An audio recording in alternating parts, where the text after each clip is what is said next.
Hey guys, this is Rob Paulson, and you're listening to the Geekcast Radio Network.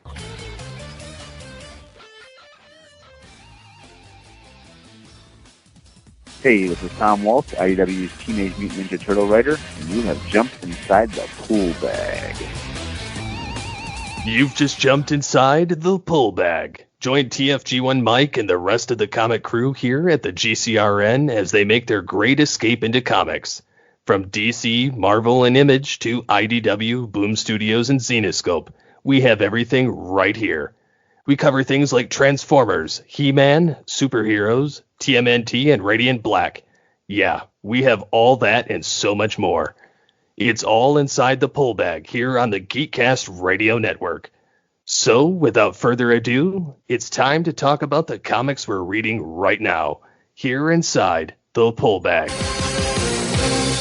Hello and welcome to The Pull Bag. This is episode 544. I'm, of course, TFG and Mike. Joining me once, almost as always, at least for the Turtle stuff, is Mr. Joe Reed. Hello, sir. Hello, hello. We are back for a second week in a row with Turtle stuff. We're going to be talking about TMNT Reborn Volume 4. What's the name of this thing here now? Sow, Wind, Reap, Storm. So that's Reborn Volume 4, collects issues 118 to 123 of the IDW Publishing Teenage Ninja Turtles comic series ongoing. That is on the road to 150 right now, and 150 will be the finale. You can hear all about that in last week's episode in 543. But before we get to the comic, we have another press release. And I know I'm talking really, really fast, folks, because for some odd reason I've got energy in my brain, and my brain won't shut up. This one's exciting. Uh-huh.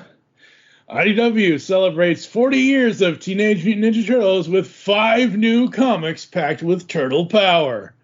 Los Angeles, California, February 22nd, 2024. 2024 marks the 40th anniversary of the iconic Teenage Mutant Ninja Turtles comics, and IDW Publishing is going all out to celebrate the heroes in a half shell. With TMNT Source Book Number 1 on sale now, TMNT The Last Ronin 2 Re-Evolution Number 1, which will be out March 6th, which is our 11-year anniversary date. Yes, that's the podcast 11-year anniversary date, but this episode will be out before then. So we're kind of doing this a little early, folks. Not really, but TMNT The Untold Destiny of the Foot Clan Number 1 out March 20th. Ooh, that's interesting. And the Teenage Mutant Ninja Turtles Number 1 July relaunch series. The award-winning publisher has already revealed big plans for the beloved mutant family, but that's just the beginning. Leaping into comic shops on May 8th is the brand new indie anthology series Teenage Mutant Ninja Turtles Black, White, and Green, featuring a radical lineup of acclaimed writers and artists on every new issue, including Declan Shalvey, Paulina Gara, I'm sorry, Paulina, I'm going to butcher your name, I'm not going to even try, Javier Rodriguez, and Jock. This series will unleash visually striking short stories using only black, white, and green. Getting to work on the Turtles is an absolute dream come true, commented Shalvey. I was a total Turtles nut as a kid, had the Turtle van, the sewer play set, the works. I've always loved the characters. It's amazing to see the passion behind these characters, even through all the different iterations over the years. I've been hoping someone would invite me to do something with them for a long, long time. For it to happen on the Turtles' 40th anniversary is a real treat. The cherry on the cake for the pepperoni on the pizza, if you will, kind of thing. This June, we will see a release of 2 oversized one-shot issues. On June 5th, TMNT Alpha will set the stage for the future of the TMNT universe, featuring a story by fan-favorite creative Tom Waltz with art by rising star Gavin Smith. Their Turtles tale will explore the aftermath of the epic and emotional TMNT number 150 out April 10th, including an appearance from the fan-favorite 5th Turtle, Jenica. Plus, this issue will see the debut of Eisner Award winner Jason Aaron's TMNT writing with a 10-page prelude drawn by New York Times best-selling artist Chris Burnham. This gripping story will set the tone for Aaron's relaunch in July. And then we got a bunch of covers. And then on June 12th, everyone's favorite Honorable Samurai and Rabbit Out of Time will meet with the heroes in a half shell again. But this time in a whole new dimension. TMNT veteran writer Eric Burnham and animated artist Jack Lawrence will proudly present an oversized adventure inspired by the classic 1987 cartoon series Teenage Mutant Ninja Turtles / Usagi Yojimbo Saturday Morning Adventures. So that's coming. And then we have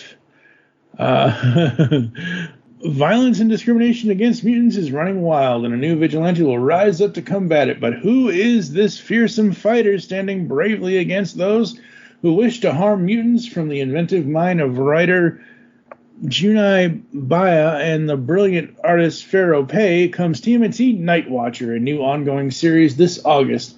I find the world of the TMNT extremely fun and fascinating, and I want to use the character of Night Watcher as an anchor to explore that world in an action-packed adventure format that I hope people will love, said Ba. While it is a spin-off series, I do want it to stand on its own, and it's something you like for itself, not just because it's tied to TMNT. Expect some heartfelt stories, Saturday morning action cartoon vibes, and cool vigilante badassery. And that took me by surprise. I'm kind of glad to see that. I got to go dust off the old Night Watcher action figure I got. That's right.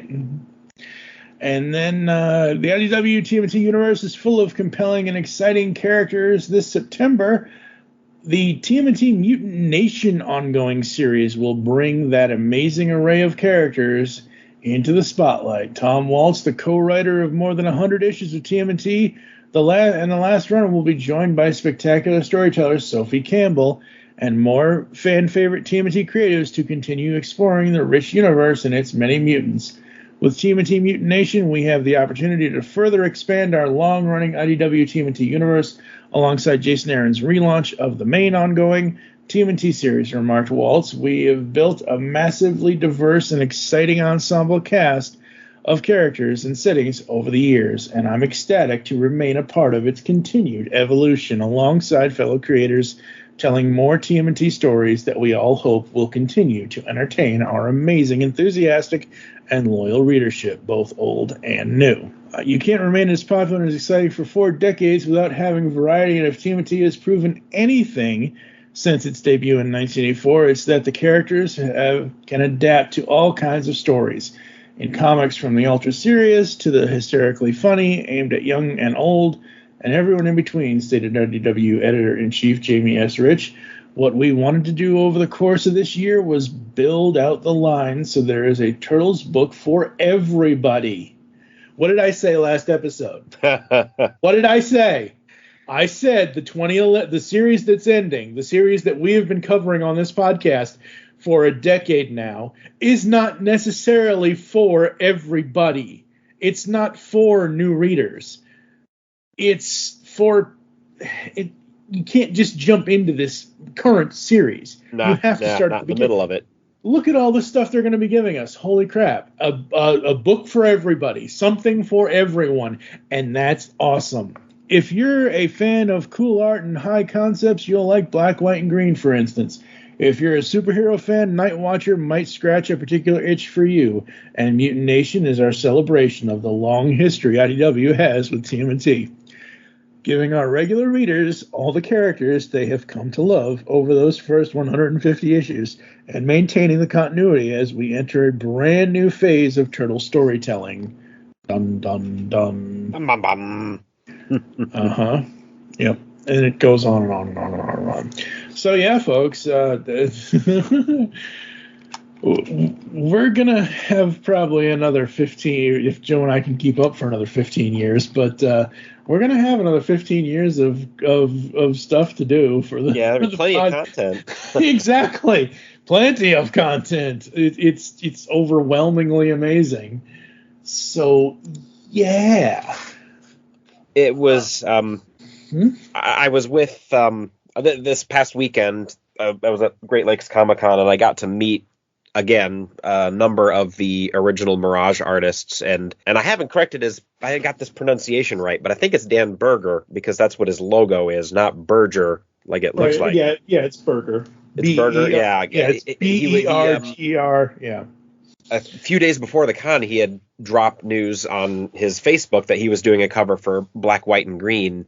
Mm-hmm. And that's the first news that I had heard of it. And the other guys were hinting at that they have had the opportunity to do some covers and coloring and inks on some of these new books coming down the line, but they weren't able to speak to it. But being the 40th anniversary, I'm really glad to see IDW reaching out to these guys, because they're all so super happy to be tied up to the Turtles, associated with, and then still working on it. Because after 40 years, to have a property that's still as relevant and popular and engaging as this is unique. And yeah. I think it all comes down to how every creator, every writer that's ever breathed on the Turtles has their own take, and that the Turtles are these wrong lizard amphibian, but a chameleon. They blend in, they fit with whatever story you want to tell. And I think that's what kind of keeps them fresh, is that they are so amorphous, but what still relevant. Yeah, absolutely. And what keeps the IDW Turtles universe so fresh and new, even though it's familiar, is that everything they've done, everything we've covered, Casing in April, Shredder in Hell, Turtles in Time, all three of those, and I know there are more than those three, but all three of those are done by completely different writers and artists than when Tom and Bobby and Kevin and Sophie and Ronda and Shawn were on the main ongoing. As the main ongoing was happening over the last 10 years, we've had multiple we had the Mutanimals miniseries. Every single miniseries that IDW has ever done since 2011, it's been an opportunity for other creators to come on and give their stamp, but at the same time, it still fits into what is going on with what the ongoing is doing. The only separation I see is Saturday Morning Adventures and whatever Night Watcher is going to be. And it sounds like even Night Watcher is going to fit, but it doesn't have to fit. It doesn't have to fit, yeah. Which is kind of how I feel about Last Ronin, too. I mean, Last Ronin is completely on its own. I have never, ever said, is it done by the people that have done? Yes, absolutely. But it's also done by Kevin and Peter and all that. And that's great, because you finally had the two of them reunited and doing things and whatever else. I've never considered Last Ronin in with this continuity. It's its own thing. Separate. It could be, and I mean, it's, we never really. They haven't asked the question in the book. But yeah, who knows? I'm perfectly fine. It's fun. Yeah, I'm perfectly fine with it not being, because again, I think things can exist outside of, even though IDW is doing stuff, but it doesn't all have to connect to the main thing that they're doing. It can be its own thing. And Last Ronin is a story that they've wanted to tell for 40 years or however many long before, whatever it is. So, man, I heard this beautiful artistic thing that they talked about at the con. You know why the last turtle was Michelangelo, right? Spoiler. No, the last Ronin's, well, we knew it, but the last turtle was Michelangelo because he was the first one that they drew. Oh, very. And they said, well, you guys knew how this was going to end, like, way back then? And they're like, yeah, that was what we had. He was the first one that we drew, so he was the first one, the last one that was going to leave. And like, oh, wow, and the audience goes wild. Yeah, that's amazing. How was the con, since you're talking about it? Good con. Like the long boxes were alphabetized, which is a rare thing in conventions, so I was very happy for that. Actually made it easy to find out that there are no Ninja Turtle books that I don't have, so it was most of my time was spent hanging out with the guys. That's good. Over the years of me pestering them like a fanboy, they know who I am, and we get to tell stories about motorcycles and what my kids are up to. That's awesome. Very cool. While I get doodles. Which convention was this again? What was the name of it? I just want to make sure Great we Lakes say. Comic-Con. Okay. Very cool. Very cool. And the real reason that we went out there was that my wife has heard me talk about these guys, and a little Facebook message from Kathy Lawson, Jim's wife, and I freak out because, oh my gosh, they know me, la la. And she got so tired of hearing me freak out that, you know what, that's it, I'm going to go meet them. And so my wife was talking to all the guys and the wives, and that's amazing, dude. That's so cool. It's way cool. Yeah. Yep. And I'm just trying not to annoy them or like fanboy out. And that's a secret, everybody listening. If you ever go to these conventions, really act normal. Don't even try to think about not being weird. As soon as you try not to be weird, you're going to be weird. Yeah. Yep. So just can't even think about it. You just got to relax. Yep. All right. Reborn Volume 4. Yay. Story by Sophie Campbell and Nelson Daniel. Nelson Daniel did parts 1 and 2. Also, Jodi, I can't pronounce her last name. I'm sorry, Jodi. Parts 3 and 4. Colors, Ronda Pattinson. Letters, Shawn Lee. Story consultants, Kevin Eastman, Tom Waltz. The collection design was done by Shawn Lee. We'll get into all the various covers later. But we start with issue 118, and holy crap, look at that cover. It's the Saki, April, and Baxter with the turtles in the foreground. Oh, man. Yep. And we start with Oroko Saki on the farm. Hey, they're in Northampton. Holy crap. And, oh, look who shows up. This is now so Lita's showing up here, and I'm taking it like after she left the turtles, this is where she came first before she went to return the staff. Yes, she is out of her time. She misplayed. This is not her going. So when last week when we talked in Volume 3 about when she tells them, when you see Uncle Saki. Yep.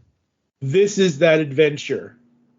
We are now seeing where she has been, because this is not where she is currently. Yeah, she's back. If that makes any sense. Yeah. So this is in the past. This is before everything that just happened in the last trade.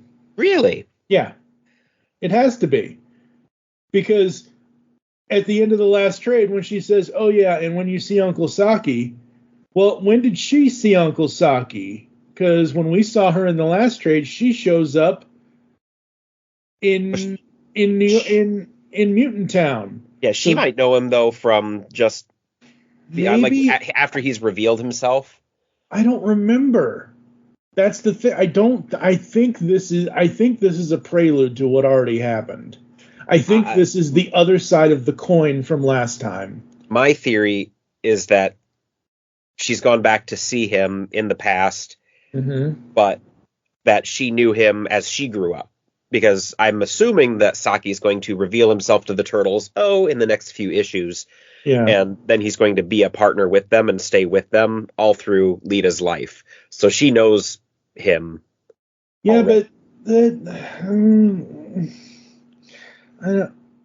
but how is this time? I hate the time scepter. Just blow the damn time scepter off. That is my guess. That's how I read it. No, I know, but like the only thing go that together makes... and find out on this journey. Yeah, no, absolutely. But like when I read this, I was like, oh, okay, like you're right. We knew Saki was back, but I always thought this was.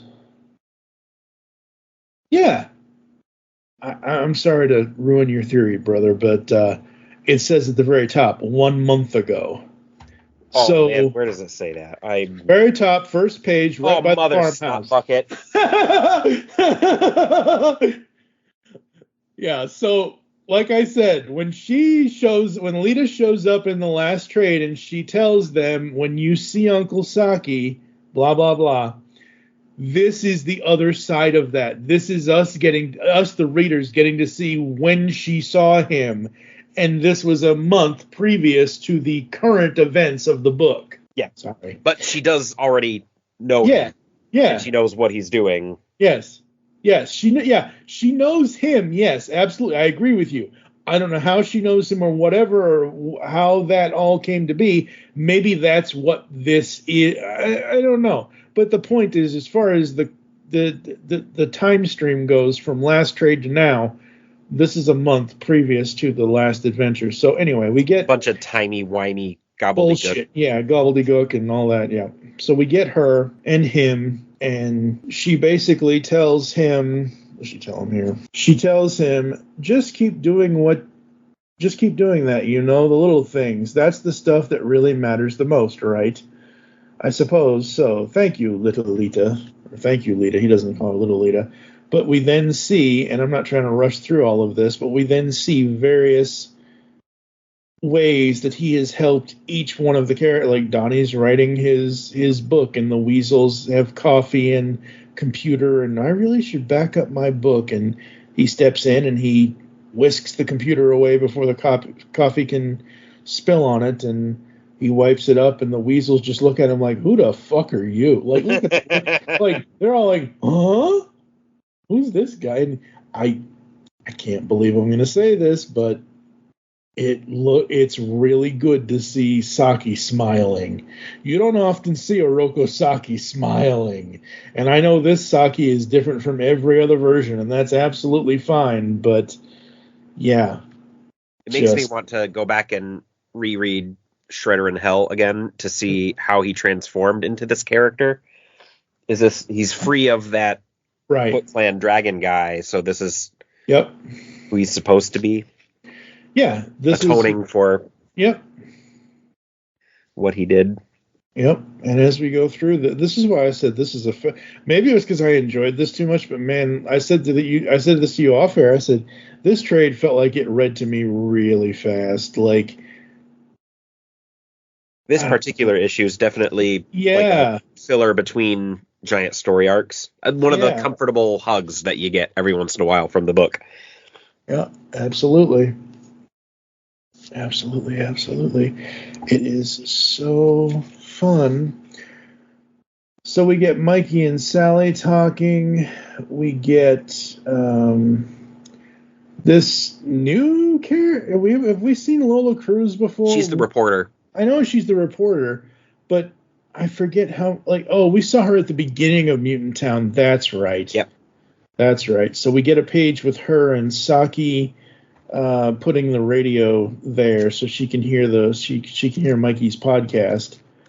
We get April and Baxter, and April's walked in on something she shouldn't have because Baxter's dealing with the No group. And the slithery eggs. Yep. Yeah, that's never good. How is Baxter Stockman more of a villain in this book than Shredder ever was? I mean, yeah, he's so much more cold and calculating in this book. Yep.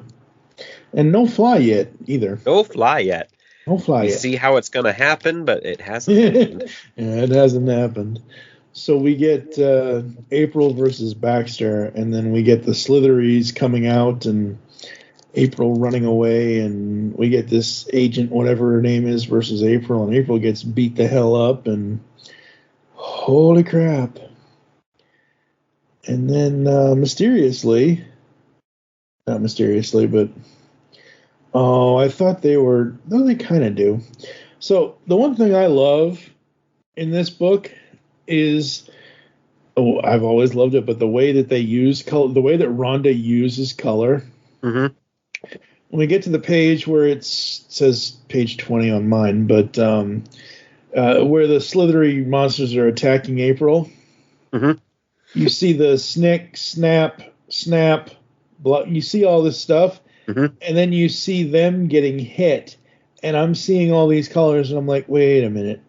Oh, right, it was Saki, but at first I somehow thought the turtles were going to come to her. Hello, it's it's April O'Neil. What usually happens in the sewers to April? The turtles come rescue her. Obviously, this is Saki, but I saw those the color. Letters, and I was like, wait a minute, and then I looked at it again. I'm like, oh right, it's Saki. But yeah, Saki saves April, and then we get to domestic life with Raph and Alopex. And they're babies. They're not really babies, folks, but yeah, the Weasels and pepperoni. So much pepperoni in this in this trade. Oh man, so good. Yep. And I love Alopex. Yeah, you're practically dad now. What? You're so domestic. Oh, don't say that. I am not. Oh man. Is it? I know Josh Pace was in the suit. Who did the voice for Raph? Was it Josh doing? He was the only one who did the voice and the suit. Yeah, I need Josh Pace to, and whoever they want to get to voice Alopex, I need them to. I need somebody to do. I want this page in like Raph and I. Oh man, I can hear his voice in my head. Like, damn, I can hear. And just the emotion. And of course, he says two different things here. He says to her, I don't want us to be arch enemies, but I don't want us to be married either. We're too young for all that. You big dork. It's just a lot of fun to think about. Lighten up. And then April comes in all bloody. But I love that scene. The 2 pages right there before April comes in. I love that. That was so fun. And then mutagenically contagious, threat level 1, wanted April O'Neil. Are you kidding me? That's how we end this first issue. Yeah, Baxter yep. put a thing out on her. Yup. What do you think of this one? This was one of the fun letters, or fun love letters to us, the ones that let us breathe and relax and be cheerful, and how Saki's helping. But then they set up, the next arc with the tragic things happening.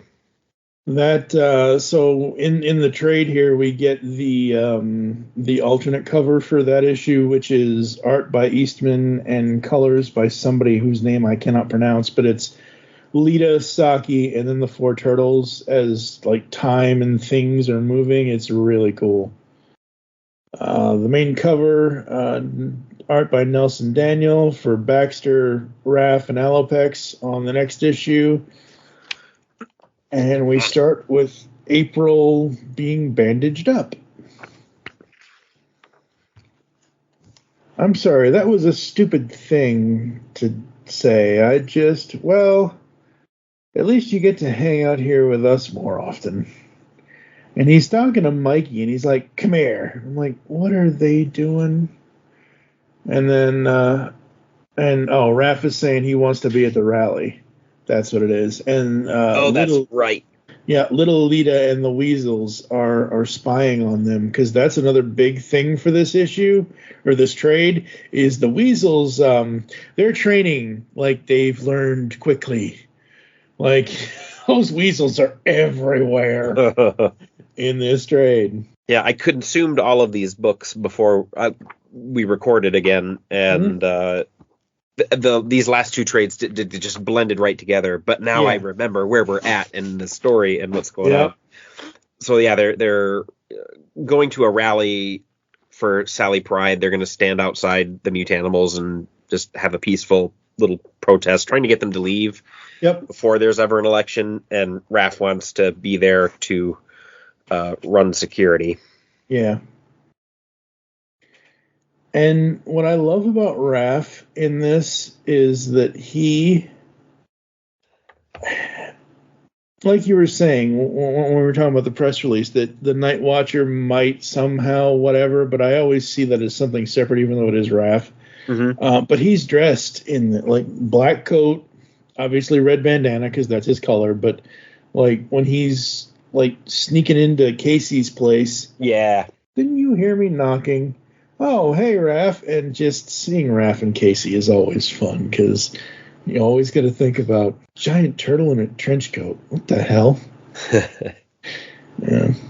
Jose Canseco back? Tell me. You didn't pay money for this. That's right. This scene broke my heart as Casey steps on it and puts his foot in his mouth. And to see the two of them fighting. Yes. In the real way, in the way that means something, and kind of have a falling out. Like, no, it's not supposed to be you guys. No, it's not supposed to be you and Raph, Casey. Come on now. Yeah. And when they have the fight, look what happens. Look where Raph is. Look where he goes to rooftop. Yep. And of course, we see the weasels because the weasels are everywhere. Lita and the weasels. We gotta find some. We gotta find some bad. They're trying to find some bad guys. That's what they're doing. And this is the reporter lady Lola, and she's talking to the weasels and them. And there really isn't supposed to be humans in Mutant Town, and we see some other mutants come up, and that's where this whole thing happens with the weasels, Lita, Lola, and these other mutants. So that's, again, interesting, where it's a balance of the characters we know and love and characters we are just now being introduced to. Yeah, it was interesting to see Shredder in the previous issue helping this reporter get where she needed to be. That the family has gotten so big and help is needed from far and wide to support his mission. And so it's a noticing that I had there. But the weasels and Lita stopped the attack on the reporter from the other mutants. So it's a human, we gotta get her. Yep. But they are. What is this? Is that? Oh yeah, they're blowgunned. Yep. Captured, and the reporter's shot. Yep. I don't think the rally is going to go well. No, I don't think the rally's going to go well either. Oh man. Yeah, so the reporter gets shot. We go to the rally, and we see everybody there. And Mikey's like, "What about Casey?" And Raph's like, forget him. And guess we better get this thing started. Stay sharp, Donnie. I like that Donnie and Leo are the lookouts. I think that's cool. Strategy and the networking knowledge. Yep. And then Jenica's over on the other rooftop. That's awesome. And then Sally says, "Well, my name's Sally Pride, and I'm guessing you all know that thanks to Michelangelo's broadcast, I used to be in the Mutanimals, and I was an enforcer, but not anymore. Not after I saw what they did to this place and all of you." And she goes on to say, and they all cheer and everything else. And she says, what else does she say here? She says, "Mutant Town is Hobbs' fault. The perimeter wall is Hobbs' fault. Humans viewing us as monsters and terrorists is Hobbs' fault. Sally, Sally." And we see the viewpoint of Hobb and the other mutanimals here. And wish we could be at the rally. Sally Pride is pretty cool. Maybe the next one. Hobb just looks at them like, "You morons." And we see more of how she's talking about how she's going to help them get rid of him and everything else. And wait a minute, who? That is Raph. Okay. Raph goes to stop a sniper. Yep. Which, is that who I think? That it can't be who I think it is it? It is not Leatherhead. Okay, good. I was going to say. He's an alligator. This skinny nose means he's a crocodile, I guess. Crocodile. Okay. After a while, crocodile. Absolutely. Does he say that? No. I think he should have. He totally should have. No, just I said that. But yeah, Raph goes to stop him. "Leo, come in, Leo. We got a sniper. I just took him out, but might be more." It's a whole coordinated attack, and with diversion after diversion. Leo spots Shredder. Yep. Saki. Yep. And all hell breaks loose. Literally. There's guns ablazing and weapons being like, ooh, that's a nice shot. The lizard coming at Donnie, and Donnie just throws his bow staff at him. That's cool. Yep. Oh, what wonderful momentum in that. Absolutely. Yeah, this, wow.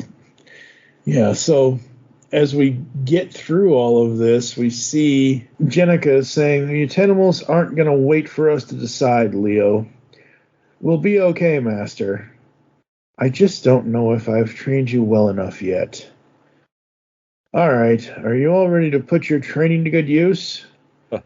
And all of the other mutants that are with the turtles say, "Heck yeah. Yeah, man, yeah, let's go."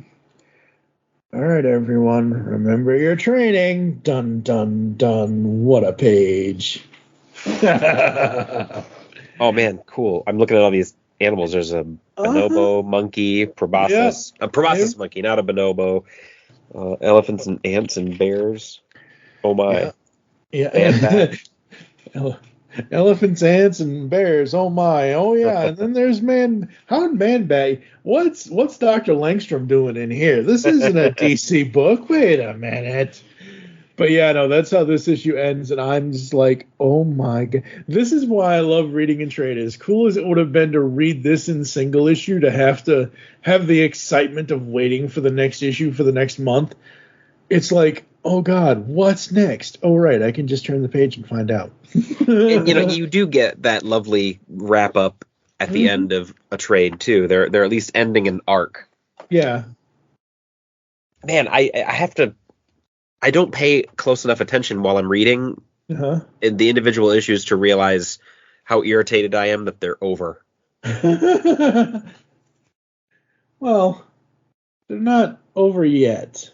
Yeah, well, I get to the end of the issue and I go, all right, that was cool. What covers do I still need to get for this? Need to get, yeah. I'm so over buying multiple covers, but if it's cool or if I know the artist, I will buy it. That's all it. So speaking of a cool cover, the art is done by Jodi for the next issue, and it's Sally with the other Mutanimals, and it's Old Hob with I get it backwards. It's Old Hob with the Mutanimals targeting Sally and the Turtles with Saki oh man, that cover is amazing. This is a good cover. Yeah, it's a very good cover. Old Hobbs' face on that is like this look of reluctance or regret. Yeah. It's really interesting since it was obviously his decision that coordinated the attack on Sally. Yep. At least we're led to believe that. Yeah, we're led to believe that. Now absolutely. I don't remember. Well, we'll find out. All right, getting inside this issue. It's April and Alopex, and April is recovering still, and Lola comes in because Lola is shot. And I got you. What's your name? What happened, Lola? The kids. Mutanimals took them, and then we get back to the battle, and we see how the battle's going. Hector and Master Mikey, deadly duo. Keep the bad guys off balance. Keep your eyes on your enemy, Sheena. And, Wanda, keep your feet firm and strike hard. Strike hard and fade away without a trace. So we see the battle. I love seeing Sally and Leo back to back. Hey, your students ain't bad. I love that. And then the wife joins in because Alopex comes down off the roof. Raph! Some rally you got going on. Hey, babe, what's up? What's wrong? The kids, Lita and the Weasels, they got taken by the Mutanimals, which then leads Raph to do Raph stuff and all that. Yeah, they're pushing the assault, which is not usually the Turtle way. No, it's not. But that's a Raph way. That's definitely a Raph way. It's not usually the main Turtle way, but it's the Raph way. And hey, we get the first appearance in a while. I mean, we've kind of seen them in the background, but Herman and Pete. Uh-oh. Pete's like, uh-oh. And Hobbs like, oh, no, I'm out of here. Oh, that's right. Mm-hmm. Yep. So, yeah, Ray and Old Hob have a confrontation because Ray has noticed Old Hob getting soft or his indecision, his completely being out of his depth, trying to organize anything. And he took it upon himself to eliminate Sally with the snipers. Mm-hmm. So it was Man Ray that did it, not Hob. Which, wow, that cover is really misleading, which is good, because you don't want the cover to spoil the issue. You want the assumption to be that it was Hob. That's good. Yeah, so Hob and Ray go at it, and then after, what does Ray say here? He says, they go at it. Ray says, Hob, you know I care deeply about Sally, but she betrayed us. And if she and her followers succeed, we'll be treated as criminals and fugitives. We'll lose everything and probably even our lives. And then you just see Hobbs' face. And this is that look of sorrow, defeat, and everything. And Ray's like, I'm right, Hob. And the Weasels are like, da-da. So he lets him. He and Ray are gonna stand down. Ray, like, oh man, 2 guns. Get the kids loose. Wow, this is the fight's going on upstairs. Yep, crazy. This is why I love this. The way that I don't know how people don't like this. You'd said off air, and we've talked about it before, how everybody kind of went against this section, this now new status quo of Sophie being this is good, right? This is amazing. This is taking these characters to another level. I don't see how people can't. Maybe they haven't read what we've read. Maybe they haven't read all of it. Like I don't think a lot of people got this far. Yeah. Or they jumped off because even like there's a new female turtle. Oh man, I'm out. Yep. Oh, what? She's gay too? Oh man, no, woke. And then they go out, and then I don't just take them seriously anymore. Those people. That's ridiculous as hell. In any case, I won't tell you again. No, this is reality, man. These are great characters, and this is what it looks like. Yep, absolutely. And so much character depth, development, and everything. Yes, the fighting is amazing. Yes, it's great to see action shots of like Donnie throwing his staff, like I mentioned earlier. But it's these emotional moments that make this book so goddamn good. Yep. And we get to old Hobbs saying, in any case, I won't tell you again. Set the weasels free. And right next to Man Ray, you heard him. Saki shows up as his, it's interesting to ponder who sees him, who hears him, how much is he actually, like right in the next page, he said, set the children free, and he's putting his hand on Ray, and like, does Hobbs see that? Why is Hobbs not flipping out? I don't know. He's not actually really. Yeah, I think Shredder is only showing himself somehow. He's only showing himself to who he wants to see him, and I don't think, because Hobbs is looking right at Man Ray, and Man Ray is like got this.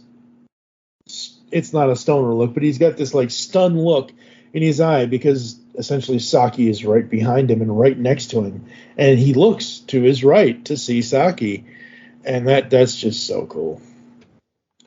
So we get back to the rally. Stay together, people, and we got Raph pulling Jay along because Raph and Jay are off and running, and Mona knocks over a bookcase, and everybody's going rampant and wild and everything else. This is not what I expected, says Leo. Yeah, there's no guards or anything in here, says Jenica.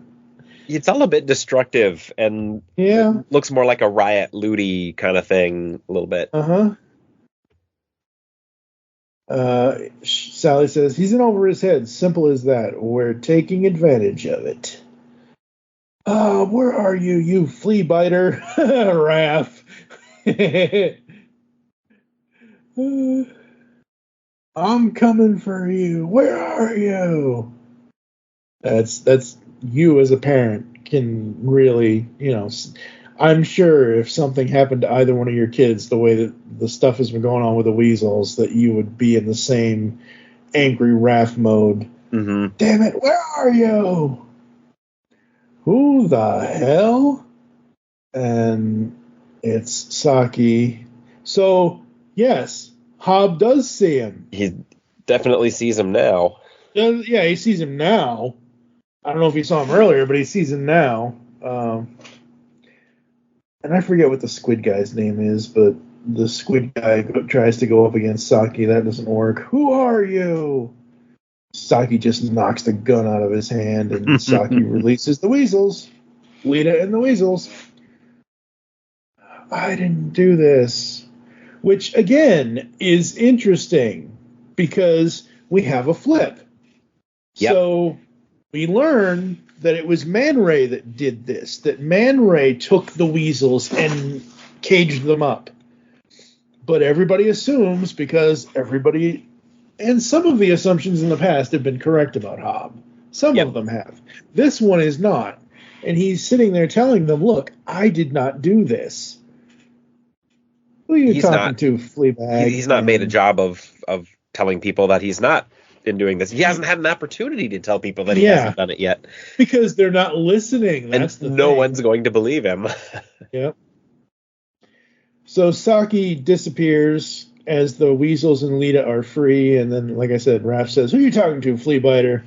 And it's Raph and Hobb, but before that can happen, we get little Lita going up to Raph, and I was there. It was a ghost guy. This is the last time you and your goons mess with these kids. It stops now. You idiot. I didn't order them to order their capture. It was Ray. He was going over my head the whole time, and I missed it. Bit off more than you could chew, huh?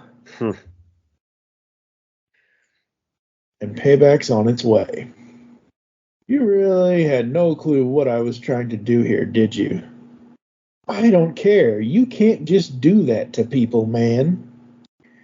You had a hand in all of this, too. You helped make Mutant Town just as much as the others did.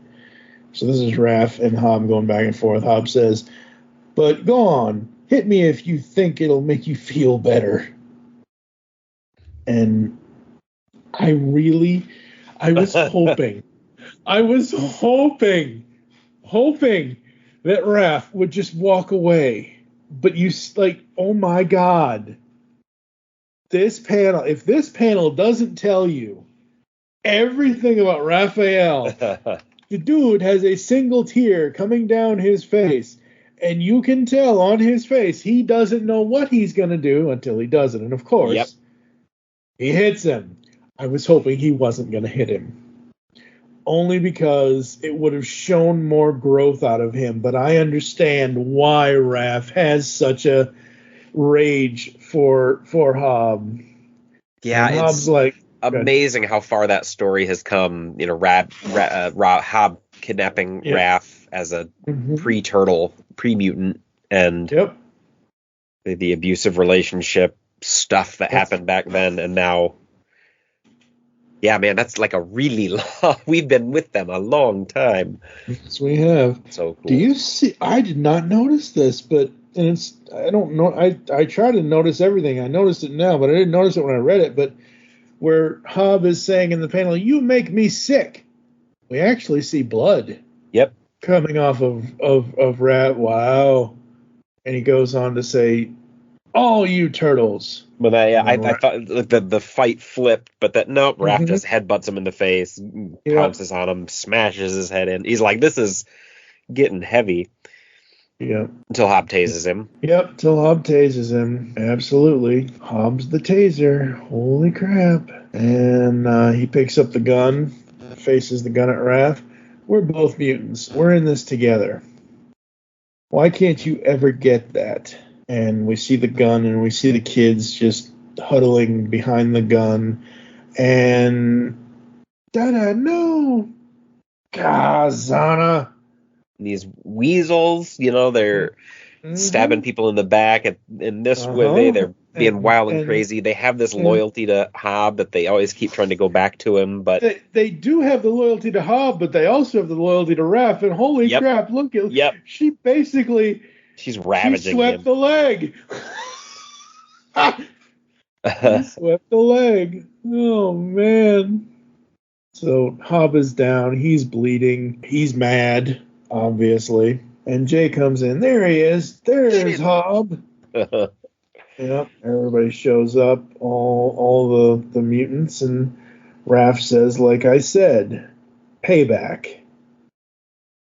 Damn. And that scene felt like the scene from Iron Man where he rips the bad guy through the wall, throws him in front of the people from the village and says, all right, he's all yours, and he flies away. Yep. Absolutely. Oh, man.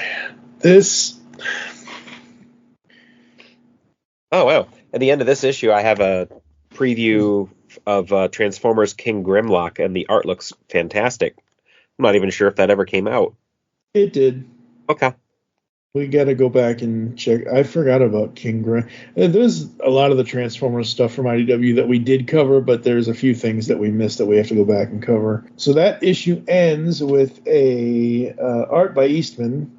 So it's Raph and Old Hob. Man, Eastman Old Hob looks like the big bad wolf with an eye patch. Let's see that cover. They put my alternate covers in the beginning. In the beginning? Yeah, it's the one where he's facing him, and it's where they're both facing the camera. I don't know if you've seen them yet, but Kevin has been inking Sophie's pencils for covers, and they look incredible. Yeah, I'm not sure if I have or not yet. They're incredible looking. Yep. So the next issue starts where the last one left off, and oh my gosh. Yeah. What? Yeah, they're beating the issue begins with all of the... Yeah, they're beating the living snot out of him. Beating the tar out of them with pipes and bats. And the weasels say, no more, no hurt Dada, no more. Xana, hey, he's... Oh, damn it. And he's running. Oh, and this is...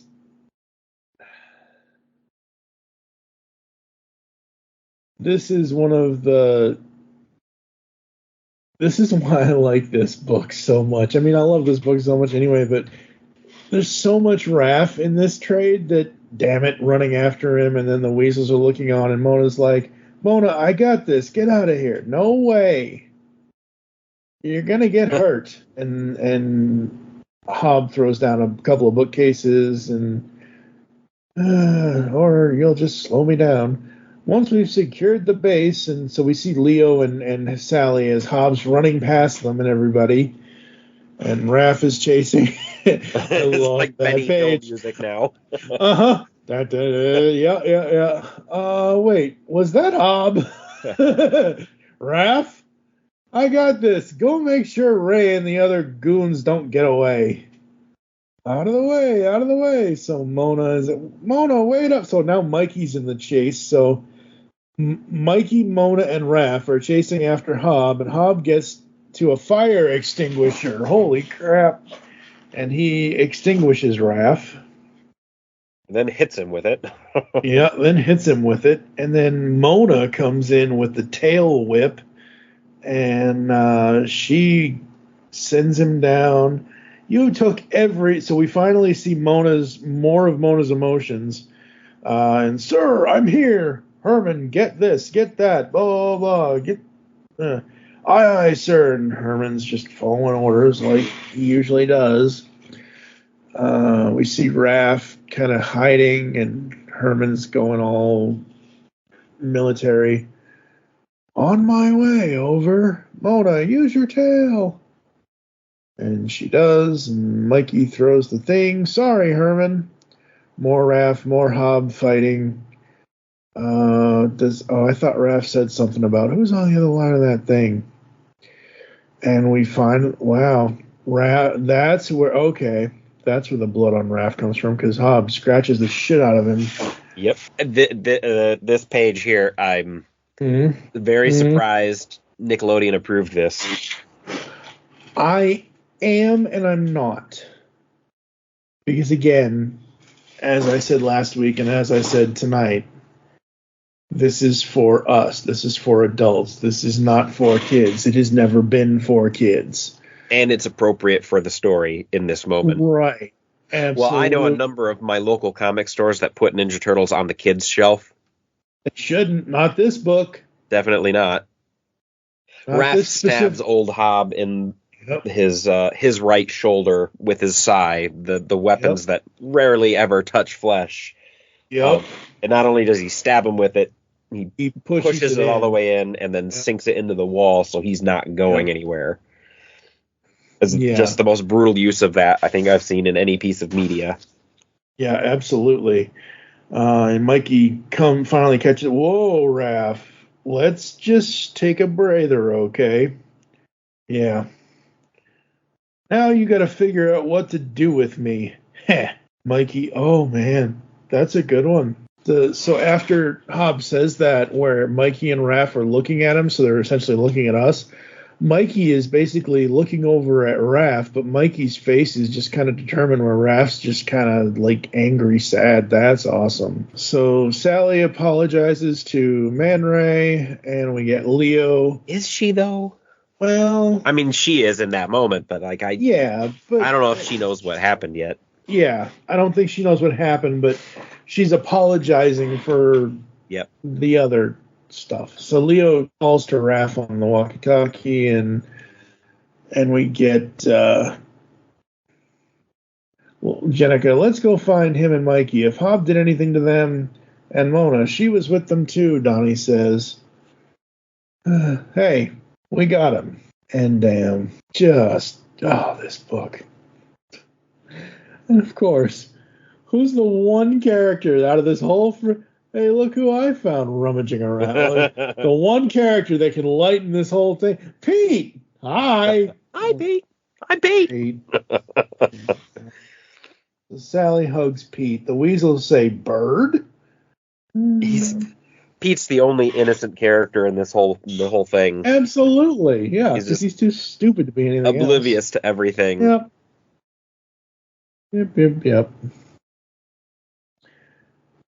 You guys can sit this one out then, but we need some kind of temporary solution. There should still be cages Hob was using for the baby mutants. So they're talking about what they're going to do with Hob and Ray, and they basically have them both locked up, and they use Pete as the guard. I don't know why you would do that, but okay. And this is where we get Sally. How could you have fired upon us? How could you order them to kill me? So she knows. Yep, she knows now. And Man Ray says, Sally, I still care for you, but this is wartime. Things are different. It's only wartime because you made it wartime, you and Hob. You kept children in cages, Ray, after being kept in one yourself. Did you forget what that was like? And now you have me in a cage. So we have this whole back and forth. And she calls them their biggest threat. And you betrayed the mutanimals, Sally. And now you're on the verge of being in charge of Mutant Town, and I know how your people would treat us. I had to do something.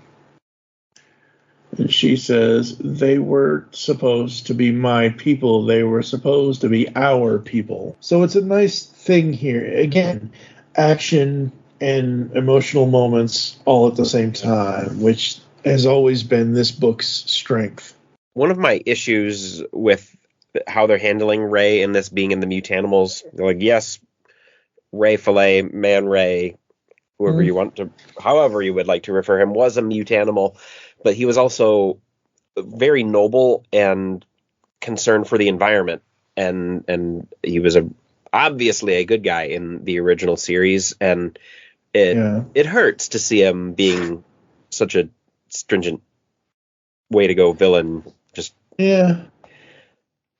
I don't know. Maybe I don't remember Ray Fillet that much. Like he was big in the Archie comics. See, I never read those, so This is my only, outside of the new Mutant Mayhem movie that came out, this is my only other experience with the character, even though he's not called Ray Fillet in here, he's called Man Ray, but I still like him. I still think he's a cool character. Yeah, so I think totally believable. And I guess it's not a criticism for their choices. I just feel bad that version of Ray hasn't had an opportunity to shine in here. I think because I think we need the environmental message in the book as well. But this Ray is an interesting character to see. Of course, how he backstabbed so many people. Yeah, absolutely. In the drive to save mutants. Yep. More and then we get Hob. Yeah, exactly. And then we get Leo and Raph with Hob, and Raph is like, "Tell us, who was on the other line of that walkie-talkie? Come on, spit it out. Raph, let's go. This isn't our job. I don't know what my job is anymore." And I think this is where the book ends. Yes, because, yep. So this is where this issue ends, because they leave. Leo turns the lights out, but he leaves the door. So, wow. Hob is caged, but the door to where he's caged is left open. And look who runs in. "There's my girls, blah, blah." And he tricks the weasels into letting him out. Where he's like, "We can be a real family." And that's how this issue ends. This book, man, just... Yep. And those poor, man, it's like Stockholm Syndrome with those weasels. Yeah, the weasels. How Hobbs manipulated them. Yep. And it's not their fault. They're kids. Like, yep. I mean, they only know what they've been. See, and that's the thing with the weasels. And I mean, Lita has always been loyal to the turtles. She's never been on Hobbs' side. But the weasels have been kind of both sides, because they started out with Hob, and then they went to the turtles, and now they're going back and forth between the two of them. And for anyone that's listening to us here tonight, and I don't know, so I don't look at these often, but sometimes I go back and see if we have any new reviews on iTunes, which, yes, folks, iTunes is still a thing. Ooh. I don't use it much anymore, but when I do check it, I usually am just checking to see if anyone's left new reviews. And I saw one of the older reviews for the pull bag, and they're like, "Yeah, they shouldn't really go. That's the format. We do our best to go panel by panel and page by page and story point by story point, because I want it to be as in-depth as we possibly can be. And it gives us a chance to, number one, remember it, but also, number two, have these discussion points." Mm-hmm. And yeah, so the next issue starts with... I mean, if anything, this is what you listen to after you've read it, and yep. we help you. Yep. If you missed anything. Yep. I'm the guy to bring up the esoteric, old school comic Ninja Turtle knowledge. Absolutely. Well, you know it. I know the cartoon stuff. I don't know the... And you know the cartoon stuff better than I do, frankly, for sure. So apparently Hob has had all these supplies, and he's just had them there. And it's ice cream and snacks and things and whatever, and they're going to distribute it all to Mutant Town. So you get an ice cream, and you get an ice cream, and you get an ice cream. No, it's good what they're doing, because they find Hobbs' thing. "What about me, Peacekeeper Pete? I'd be the best." God, Pete. And we get Sally looking on at Raph and Alopex, and Raph says, "I'll do it." And Leo looks at like, "Really? Raph, you sure? This will be a big job. Bro, you'd be so good at that." And I haven't changed my Facebook cover photo in a while, but damn, this close-up of Raph with the bandage on his face might just be my new one, because damn, that's a good shot of Raph. Yeah, the art from this run, Yep. Sophie giving her right hand a little bit of a rest, has been really good. Yeah, absolutely. And yeah, the art's amazing. The art's always amazing. I've never had a real major complaint about any of the TMNT art. Some styles I may not like as others, but overall it's always been good. And Raph is like, "No, I ain't sure, but I think it's the right thing to do. Maybe it'll help me atone for some of the screw-ups I've made around here. I'm still kind of responsible for this place, and maybe I can get like some kind of redemption, you know?" And we see Raph and Sally having a little handshake there, and then we see these weasels just running around. Oh, I get it. So this is, again, flipping sides of the story. This is like, and this is where we then get to the Weasels and Old Hob, and they're going to eventually let him out. The next page is Leo, Donnie, and Jenica having ice cream. Raph.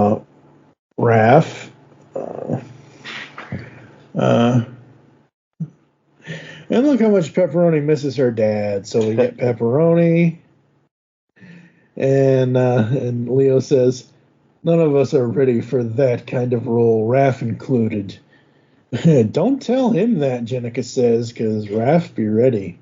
So we now turn this entire rest of this issue sort of into a Halloween issue because everybody's dressing up to go trick-or-treating. It doesn't look like they can find the Weasels. Yeah, they can't find the Weasels because the Weasels are with Hob. Yep. And the Weasels are going to let him out. And the Weasels do let him out. Which then sends Raph into another tizzy. Leo's like, fight another day, Raph. We can't just let him go. Stand down, Splinter Clan. No way, Leo. I'm in charge here. Even Alapex is like, Raph, I swore to protect this place. Oh, he shoots his arm. He doesn't shoot. He shoots. Hob shoots at Raph's arm, but it hits it. Oh, no, it does hit. Damn. There's more blood in this book than there usually is lately. It's not a complaint. It's not a good thing either. But yeah, so he had shoulder armor and it took it off. Yeah, it took it off because it went right through it. Yep. Because it's a laser gun. It's not a bullet. That's a laser. That's a Dimension X weapon. It's a Triceraton gun. Yeah, it's got the. Yeah, it's a Triceraton gun. Yep.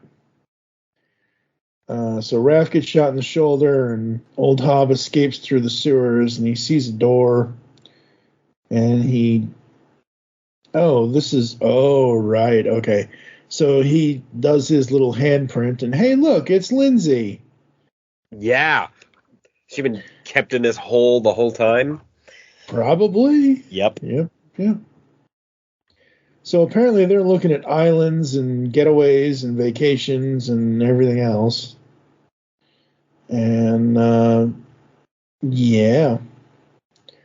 But first, we need some new recruits. And I know 3 little weasels who would be perfect. Oh, my God. Oh, man. Yep. Why, Hob? Why? Because Hob is Hob, and Hob's going to Hob when Hob wants to hobnob. I don't know. This book, man. And this is, again, reading it in trade, it's got so many different, like, you can read single issues, and that's great, but the way to read this, folks, is in trade because it's got so many different aspects of it all at once. And the suspense is going to kill us, but it's the explosions that are going to kill them. So the next issue has Leo. Yeah, it has Leo on the cover with the Splinter. I assume that's the Splinter Clan? Yep. It looks like a piece of cheese. Well, Splinter was a rat, so there we go. And we start with Leo and Raph in the greenhouse. The way that this issue started and felt, again, for me, was like it was another breather episode. Yep. And I think that contributed to how it felt like a quicker read than the previous trade for you. Was that first trade was a lot of character development and not a lot of action. A little bit of action, but not a lot. And then in this one, we got the breather episode, whole bunch of action, and then this other little breather episode. Yeah. This one, this trade, these issues, 118 to 123, it's like action breather, action breather, action breather. And again, I will say this to anyone new or old to comics, that's the way you want comics to have that balance. You want stories to have that balance. Because you can't get any major anything out of constant action. And again, it's character moments like Leo and Raph, or Donnie and Mikey, or Donnie and Leo, or Raph and Mikey. Like, they split it up all the time in this book. And then the wife shows up. Literally, she says, "Sorry, Leo, I need my man." Like, wow. There you go. And this, I don't know. Remember last trade we saw Leo on a rooftop? Mm-hmm. Again, I want to say Volume 3 and Volume 4 are the flip sides of the same story. We saw part of the story in Volume 3. We're seeing the other side of it here in Volume 4. And I want to say this whole section with Leo, the Leonardo parts, where he's out on the rooftop now and things like that, I want to say that's where that rooftop shot we saw in the last trade, this is where that starts. So after Alopex takes Raph away from Leo, Leo is just kind of like going into the dojo and going into seeing all the weapons and the scroll, and he lights a candle and he's sitting there meditating, and he goes. What I love is he goes and starts walking through the rest of the compound. Ha ha ha, knock it off, pepperoni. Okay, Shawn Lee. I gotta find that guy. We gotta get him on the show. Shawn Lee is the letterer guy. Uh-huh. Look at those letters. where Raph is saying pepperoni. It's all red, and the O is a pizza. Shawn, you genius. But it's Leo looking in on these various scenes. Like he's now looking in on Jay, Mikey, and Mona. He's looking in on Donnie. Where, hey, that's a great idea, Harold. I wonder what great idea from Harold and Fugitoid we're going to see in the future. You know that's a plant. Right there as Leo is walking by, where Donnie said, that's a great idea, Harold. You know that's a plant for something. That's a total plot point. There's a seed there. Mm-hmm. Yep. And then we see, okay, Sheena, talk to you soon. Be safe, babe. We see Jenica, Lita, and the other band members as Leo walks and jumps out the window and goes to the rooftop and does his turtle thing and all that. And I love the night air. Yeah, I think Leo's just feeling like he doesn't have a place to belong. He doesn't have a thing. Well, I think that's because with Splinter gone, yep. What's Leo? Leo has to step up to be Splinter.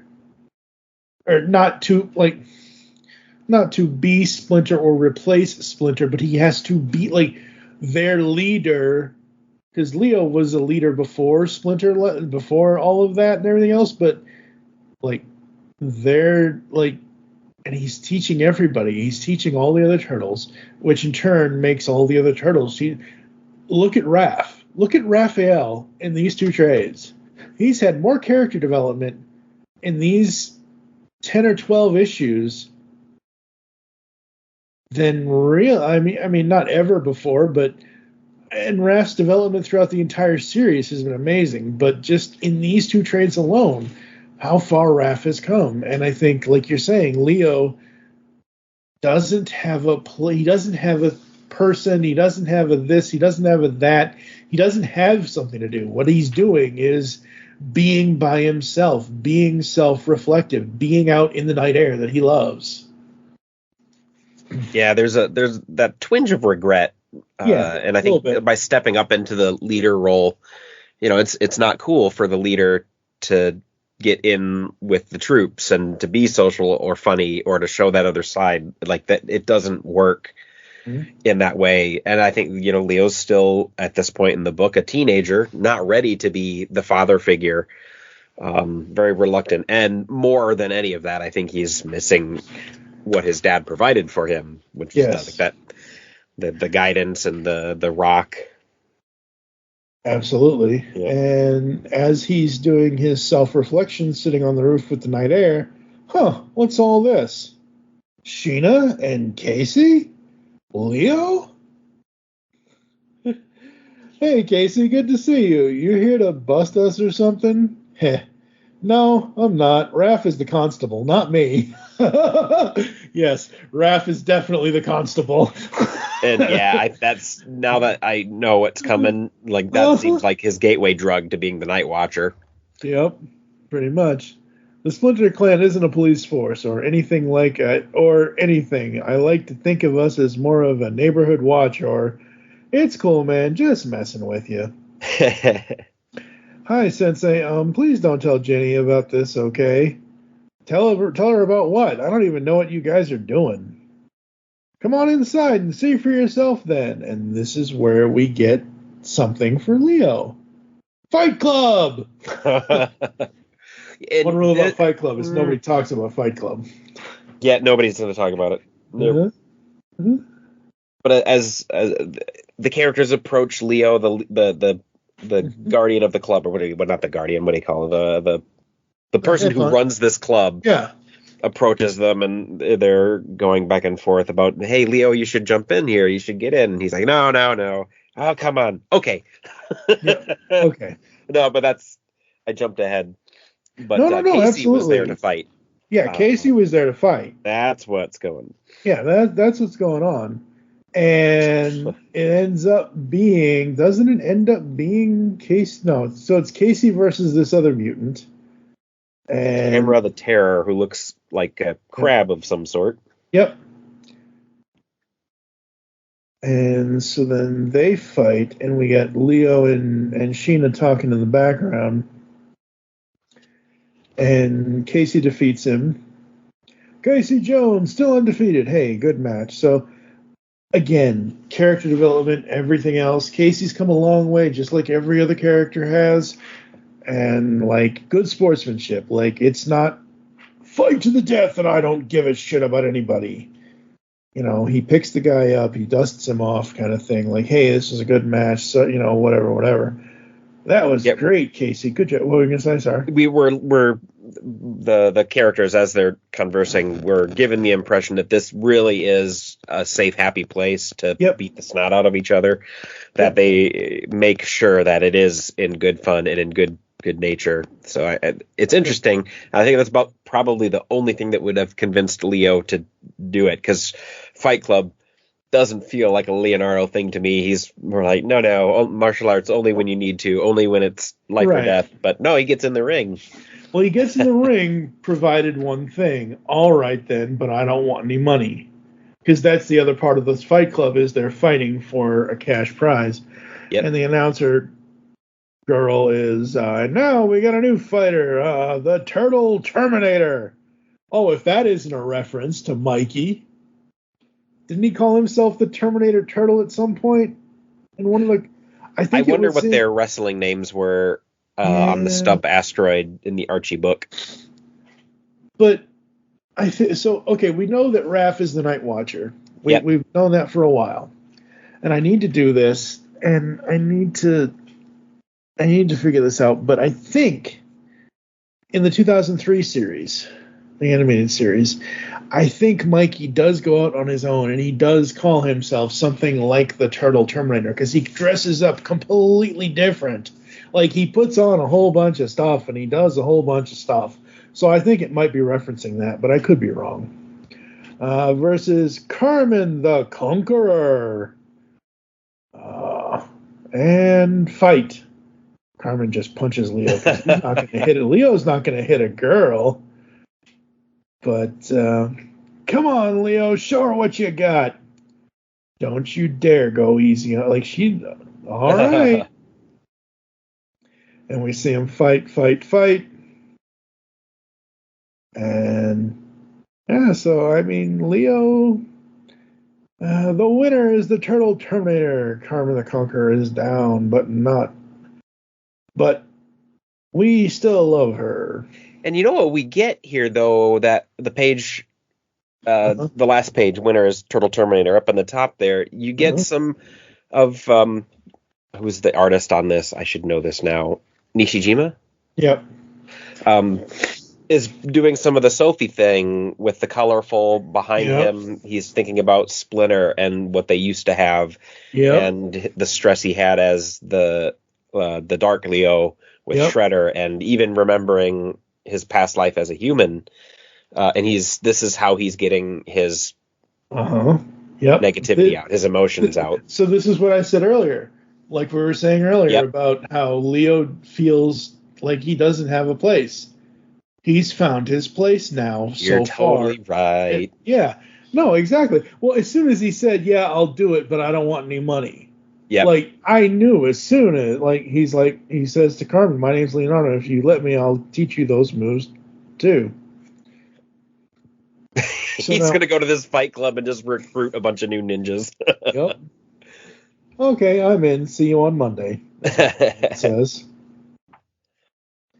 We go back outside. Oh man, Leo, that was sick. I knew Carmen didn't stand a chance. You sure you don't want us to walk you back to the dojo, Sheena? And she's like, I'll be okay. I'm not helpless. You know, I got some training under my belt thanks to you.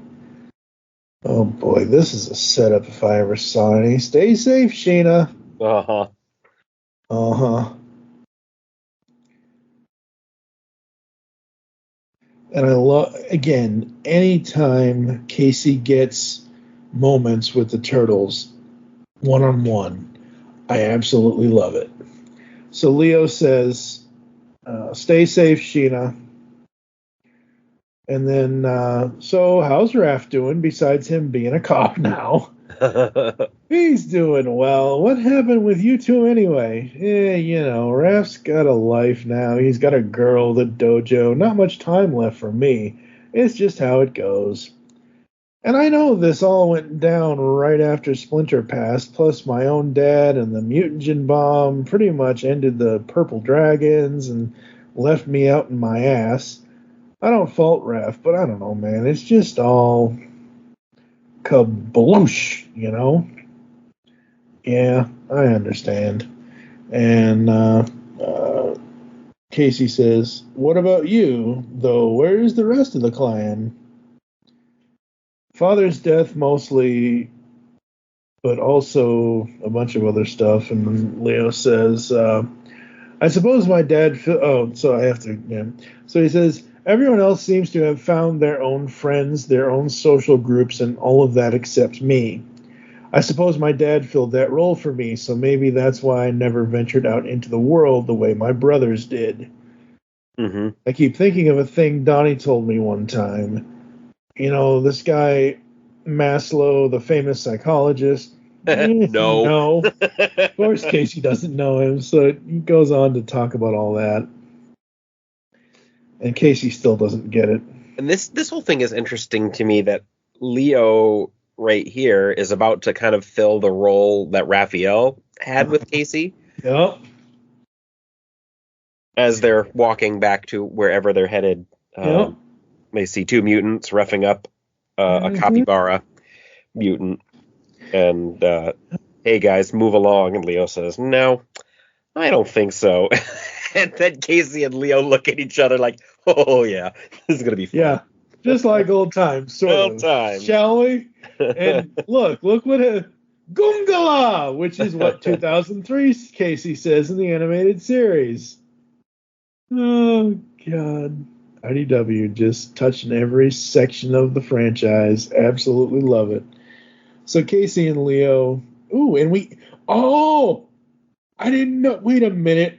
When did he have that? Wait a minute. Hold on. Has he had that the whole time? Hockey stick? He's had, right. It's right there. It's in the Golf club bag, yeah. He's doing well. What happened with you two anyway? Oh, because we get two. Now that's how comics should be done, folks. If you're gonna reference something, do it this way. Yes, he has the hockey stick and he does the Gungala, but what does he do after the Gungala?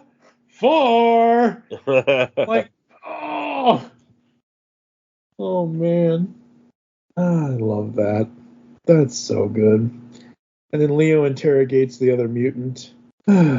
I just love this so much. And, you know, they're like, see you around, Casey. See you around, Leo. Leo comes home and he sees again, we see this outside. We see so before when he was walking through the dojo, we saw everybody else's point of view as he passed them by. Whereas now Whereas now we as the reader are looking as if we are the character of Leonardo, and we are looking as he is looking in on Jenica and Sheena, Mikey, and... Dude, look. It's Michelangelo and Donatello playing video games. Dude, I feel like, and I know I say this, I've said this for every episode for the last 11 years, 10 years, whatever it is, but fight, kitchen, or, nice night. Pizza dude's got 30 seconds. Like 2012 every time is the B team. Yep, the B team. Yep. Man, like every time I see Mikey and Donnie together, I think of all the Mikey and Donnie moments that I know and love. When we see Leo looking in on Ralph and Alopex and haha, no fair, and it's the Weasels, and they're doing some shady stuff. Hey, what are you kids still doing up so late? Mr. Leo. And I love this. I love that the Weasels call him Mr., not Master. That's cool. I'm going to get out of my gear, but then it's time for bed, all right? 5 minutes. Promise? Okay, promise, as they wheel the wheel away. Hey there, kids. Don't be scared. Watch out, mister. I'm a ninja master, says Lita. Oof. And damn. And he takes him. I'm not going to hurt you guys, okay? Oh, it's Hob. Yep. Right, okay. All right, so it's Hob. At first I thought it was going to be Saki. But, Hob takes the Weasels and leaves Lita behind, and we get a to be continued. And that's how this trade, that's how issue 123 ends. Holy crap. Man, I gotta find 124. It's not in my little pile here. Well, 124 is not in this trade. I'm glad. I thought it was for a time. I thought the new thing started at 125, but no, the volume 5 starts at 124. Yeah, it's the trouble I have starting going through the single issues, everybody. It's keeping them in order and organizing them and not making that annoying debagging sound of my sticky bags. Well, if you would just buy the trades after the fact, I don't have to buy them right away because I already read the story. I just have to wait a really long time until I find them for $5 a trade at the conventions. So Volume 5, we're not getting into Volume 5 now, but Volume 5 has numbers 124 to 130. Which means after Volume 5, we've got 20 issues until the end, or technically 19 until the final issue of 150, but wow. Volume 4, what you think? Another good trade. Yep. This one's exciting, and the breather issues are delightful. I agree. 100%. I completely agree. Yeah, this book is everything. It's still the best turtle arc story thing that's ever been. Yeah, absolutely. Have respect from where it came from 40 years ago and all that, which they have had. But I said it before. I'll say it again. If you've ever been a TMNT fan, you need to check this out. Yep. Because it's everything has fit a role. Like the original comic did what it was supposed to do. It was dark and gritty, and it brought a lot of artists up from being unknown into the world of comics. Like that was the point of it after so many issues. And it revitalized comics, and it revitalized the indie market and the anthropomorphic animal comic world. It gave us Usagi Yojimbo, and it brought people back to the comic shops. Super important book. Yeah. The cartoon did what it did, bringing it into the real world. The Archie comic had its role for kids, bringing them into the world of comics. I mean, that was my gateway drug into comics. Everything's done its job, and everything's done its job really well, that the Turtles properties. But it's the best comic version. This is why I love comics. This series, there are plenty of other series that I love, and there are plenty of stories that I've read in the last 11 years of this podcast that I absolutely love. But this one, I think, has affected me emotionally the most. because every moment, from Gungula to 4, like you got two crazy Casey references in just like literally 4 panels or on 2 different pages or whatever, and Casey, from where Casey started back in Volume 1 or Volume 2 or whatever. Like, the fact that the mutagen bomb basically got rid of the purple dragons, like that's done now. Casey's kind of on his own, doing his own thing, and he's got his golf bag full of tricks and everything else. That's, again, everything. It's like that Volume 1 subtitle for the trade, change is constant. Yep. It is just amazing. I love this stuff. I just love it.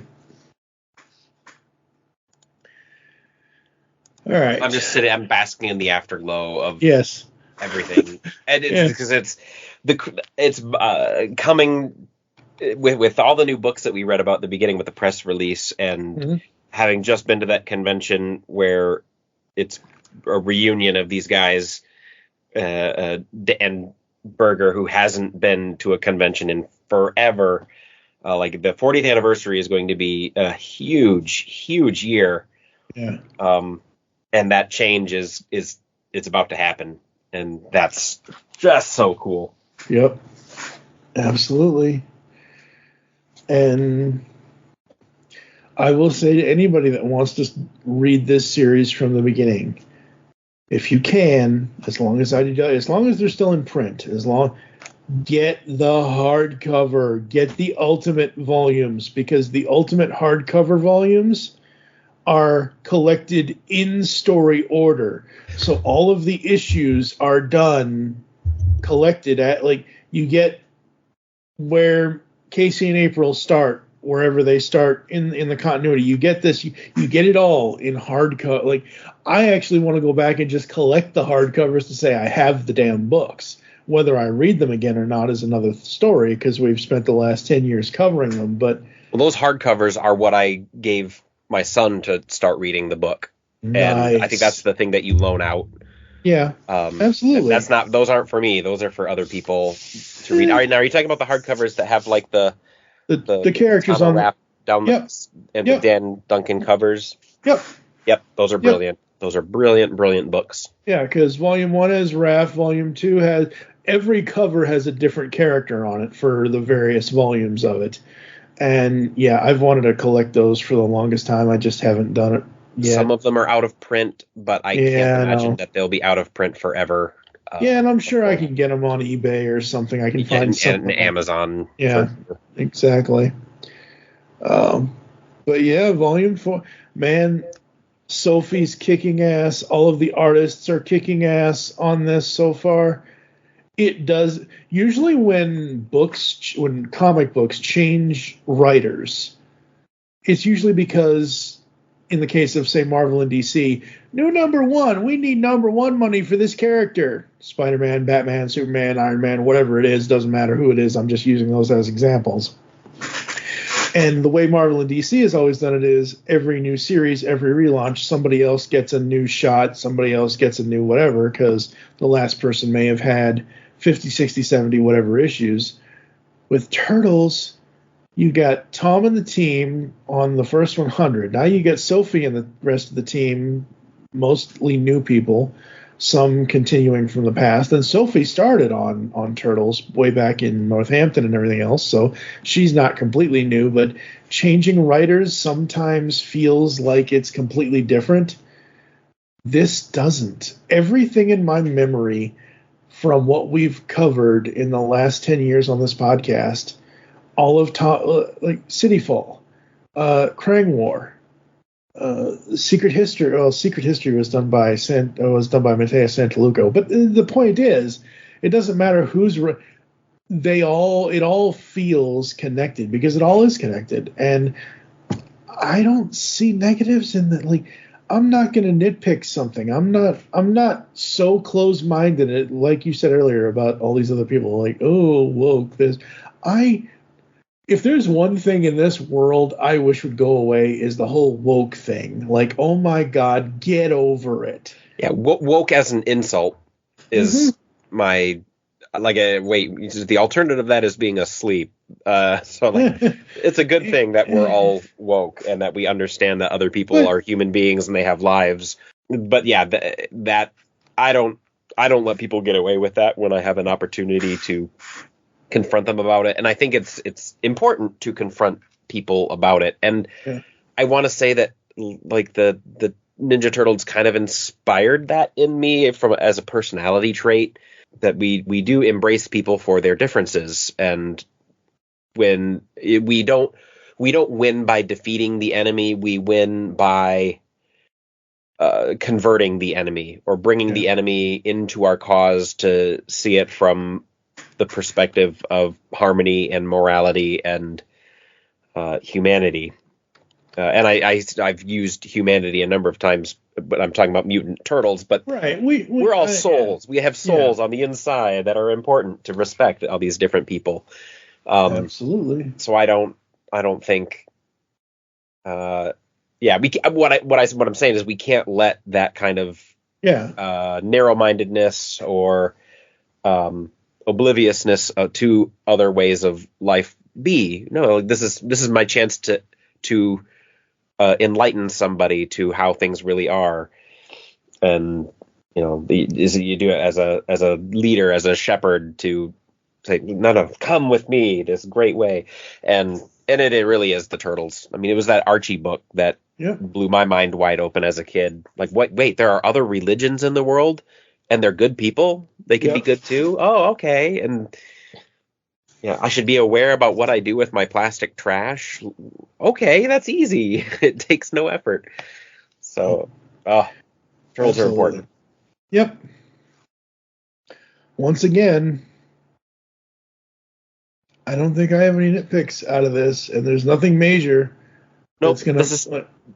Both these trades are Turtles at their best. Yep, 5 out of 5. 5 out of 5. All right, folks, we're going to go to a quick ad break, and we'll come back to close the show right after this. Hello, geeks and geekettes! Looking for a podcast that covers a vast array of topics? Then check out Altered Geek Unleashed, where we discuss our thoughts on this week's geeky news, tech, gaming, television shows, movies, cartoons, comics, and more. So, get altered, get geeky with the Altered Geeks. Every Friday on the Geekcast Radio Network. Because the world needs another movie podcast. The Geekcast Radio Network presents for your listening pleasure the Cinema Geek. Hosted by Amanda, Kevin, Matt, and Dan. Each week we dive headfirst in the landscape of movies as we discuss movie news, play movie games, go in-depth on reviews, and even have a top 10 countdown or two. Also, don't miss our director retrospective series, where we review noted directors' movies film by film. Bottom line is, if you love movies and love podcasts, you need to experience the Cinema Geeks. You can find us on iTunes, Blog Talk Radio, or GeekCastRadio.com. Hey Jared, I have this idea for a new show for the network. What is it? You know how I liked the 1990s comic book series, The New Warriors? Yes. Yep. And you know how at the Long Box Crusade we're trying to get the YouTube channel going? Yes, also correct. Well, thanks. So, how about you and me do a live stream show about the New Warriors? You've never read the books before, and I have them, and so that's a great setup. We could give it a catchy name like Come Out to Play. Don't you think that's the greatest idea? Sure, Delvin. That's a great idea. Just one question. Yeah? Why do you have me dangling off this ledge, holding me by only one arm? Oh, yeah. Well, you'll get it soon. I hope. Come Out to Play, a New Warriors podcast, comes to you live on YouTube every second Tuesday of the month at 8 p.m. Eastern on the Longbox Crusade channel. If you can't watch it there, we replay them on the Longbox Crusade Network podcast feed, available anywhere podcasts can be found. We invite you to come along for the ride, or in other words, New Warriors, come out to play.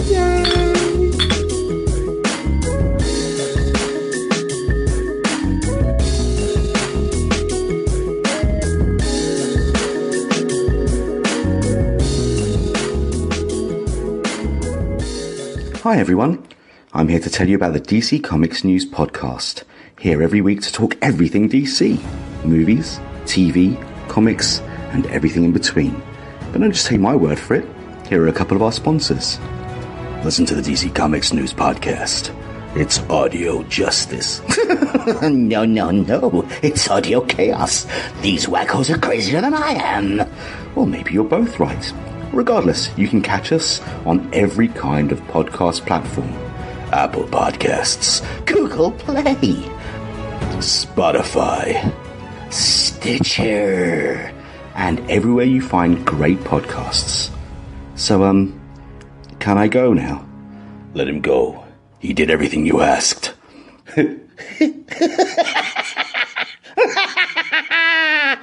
No. Hey, welcome to the Last Comic Shop Podcast, a comic book podcast that actually talks about comics. Yep, each week we open the shop up and read and discuss a comic. Sometimes we pair that up with comic book movies or TV shows. Or not. Lots of times it's just comic books and sound effects. Oh, yes, definitely lots of sound effects. So tune in on all the major podcasting platforms for the Last Comic Shop Podcast, or check out our library of evergreen shows at www.lastcomicshoppodcast.com. Like science fiction? Of course you do, or you wouldn't be listening to the Geekcast Radio Network. Well, the Mark 42's Universe Podcast is an award-winning sci-fi radio show that's been around for over 10 years.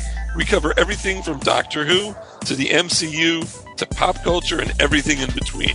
A new show drops on Tuesday mornings on the GCRN website and all of the major podcast platforms. So listen to the Mark 42's Universe Podcast from the universe and beyond.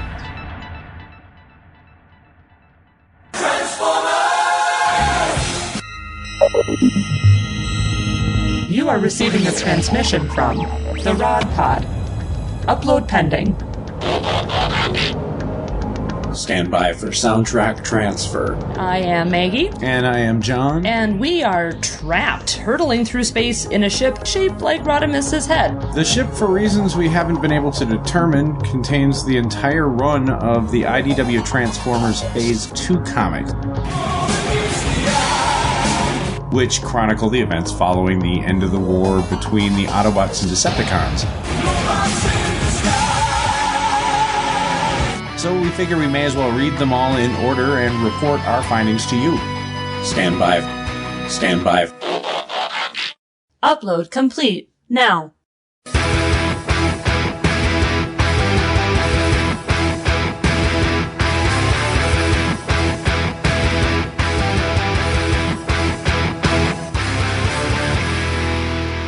The Rod Pod. Look for us at marriedwcomics.libsyn.com, at iTunes, at Stitcher, or wherever good podcasts can be found. So, till all are one. Till all are one. Do you like the Transformers? Yes. Do you like the Teenage Mutant Ninja Turtles?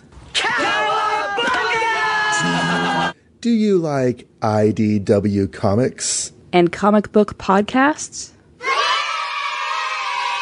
Then come check out Ninjas and Bots.